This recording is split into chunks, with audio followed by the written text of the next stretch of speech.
Serena, and tonight we're going in depth, digging into the past of innocent Destino Jr. We've discovered he has a long criminal history dating back nearly 10 years.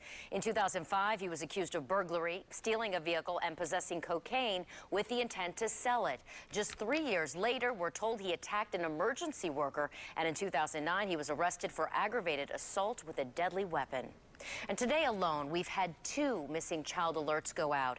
Continuing our team coverage now, our Jacqueline Iglesias here with what criteria must be met before authorities send out one of those alerts. Jacqueline? Well, Wendy, these alerts are absolutely pivotal when it comes to finding children and getting them into safe hands. Now, before an alert for a missing child can be sent out, 4 criteria must be met.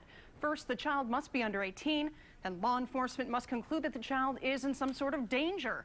A description and photograph of the child must also be available, and the agency with jurisdiction in the case must approve the missing child alert. Again, now getting this information out to the public as soon as possible is critical.